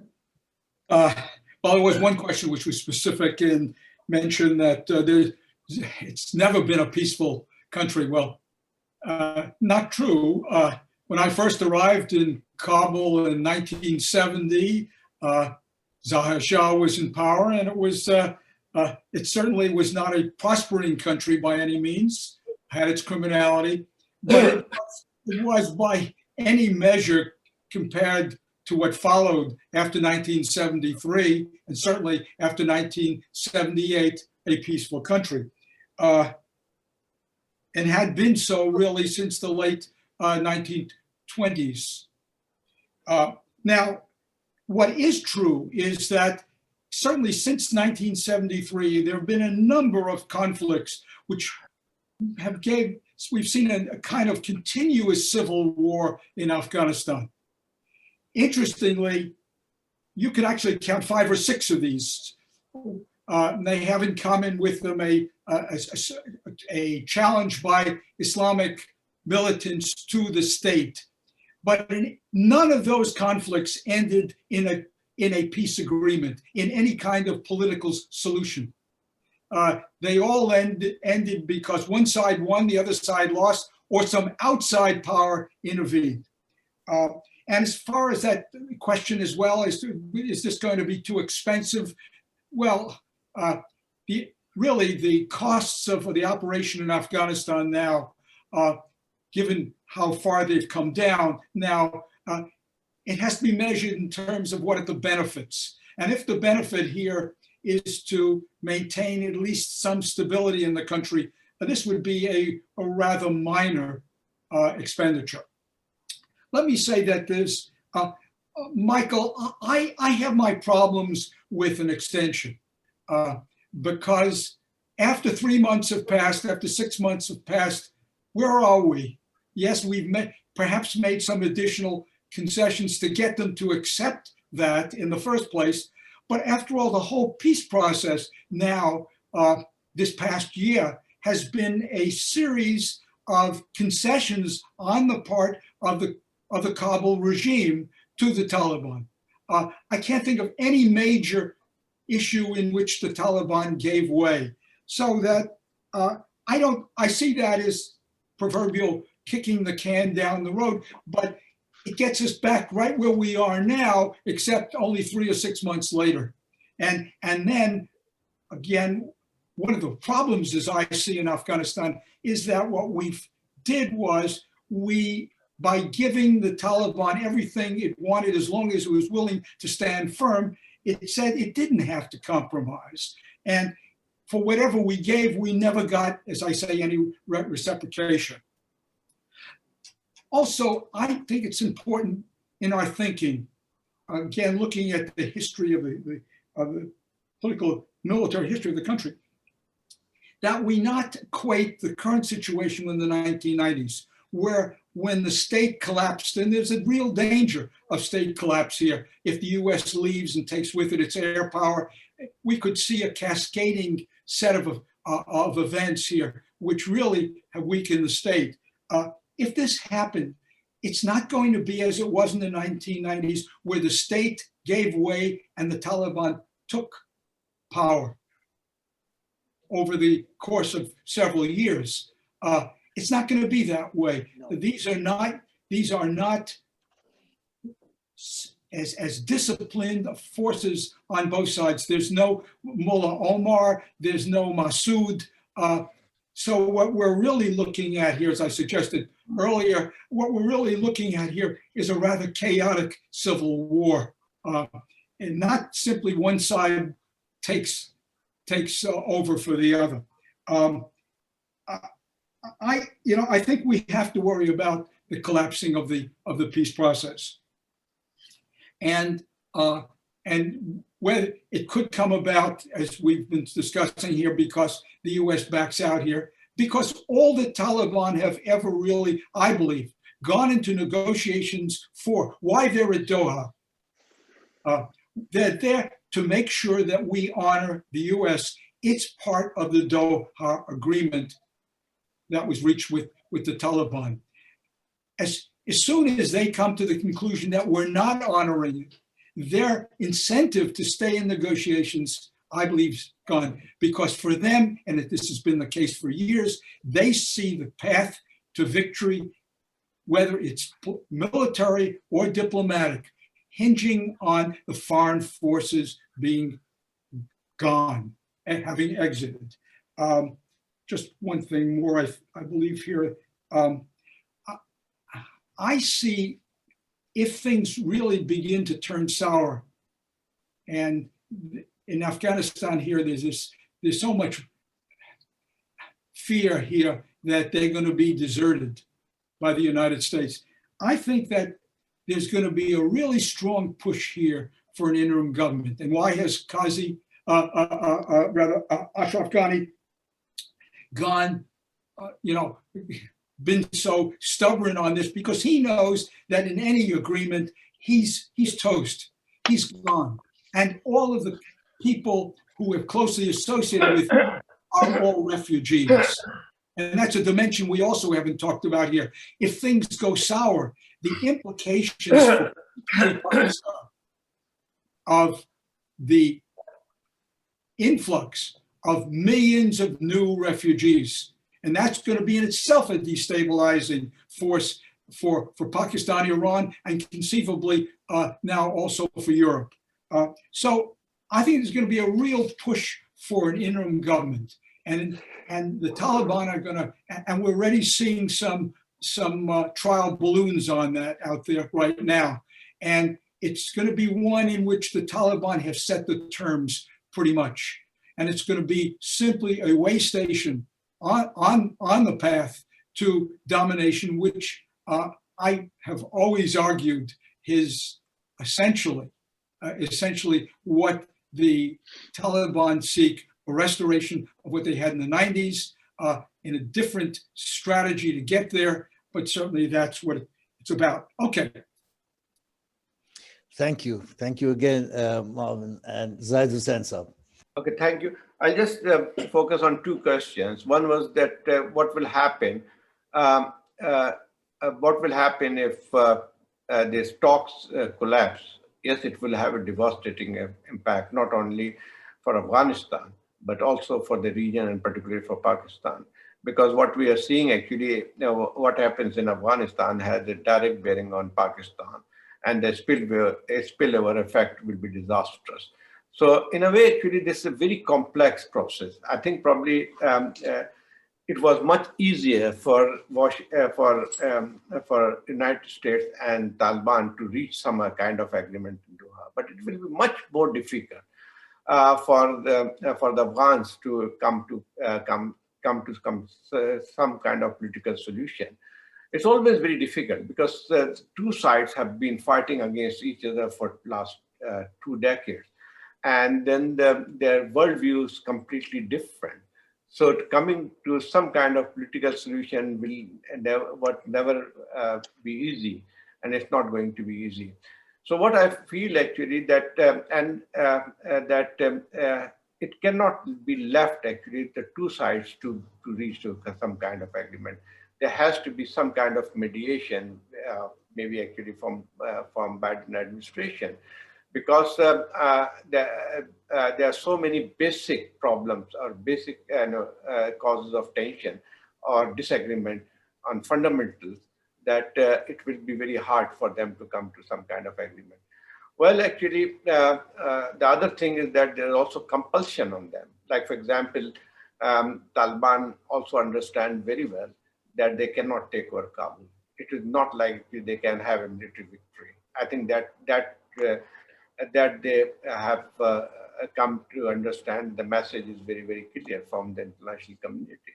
So there's also a compulsion on them to reach some kind of agreement or be, but it will not be easy for them to, because when we talk about Taliban, well, actually for last 2 decades, Taliban, we never know, they're maybe actually very united, it seems so, and there is a chain of command, but also actually nobody exactly knows, but who are the new commanders and what are their thinking, whether they will go along with any kind of agreement or they will still feel that the Islamic revolution or the takeover is possible.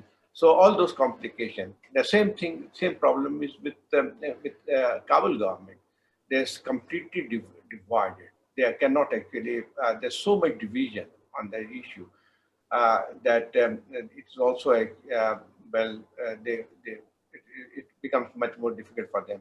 The other thing which is very important, a question about the other involvement of other countries. So historically, if we see, Afghanistan crisis, Afghan conflict has never been only solely internal problem. It has a huge external dimension to it. Everything which we see in the last 40 years, 50 years, Afghanistan has also been the center of a great game. Still, actually, which we see actually, despite this peace agreement and Doha agreement. Like the interest of regional countries are very, very diverse. And that is going to also have a huge effect on what outcome of this talk. Well, we have Pakistan. Obviously, Pakistan has been deeply involved. Iran has deeply been involved. India has been involved. Somebody has asked that question. There's no doubt about that. India's interest is huge there. And India's involvement in Afghanistan has been the major reason for Pakistan not to fully cooperate with the United States against the Taliban. That's very clear.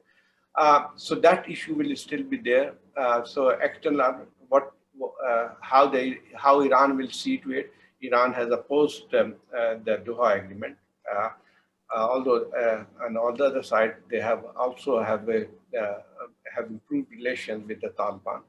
So this is a very complex game, and so all those things will affect what's going to happen in Afghanistan. So, but a new civil war will be hugely disastrous for the whole region. Thank you. Thank you very much. Thank you, all speakers. And I will ask Humayun Khan Saab for some closing comments.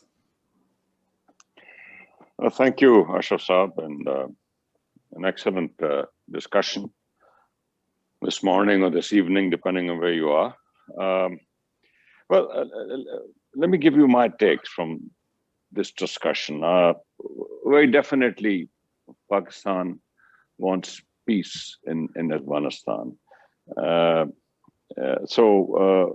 Whatever has happened so far in the negotiations with the Taliban and the so-called intra-Afghan dialogue, we would like it to end up in peace. We should also be extremely careful. The Afghans must not feel again that they have been abandoned. And I think part of the peace deal should be some kind of an economic, the world should get together to support Afghanistan economically. And also, we must also realize that, I think Zahid mentioned that the Taliban leadership structure is not very clear, and we don't really know. There's no one iconic person who's leader. So within the Taliban and also the competing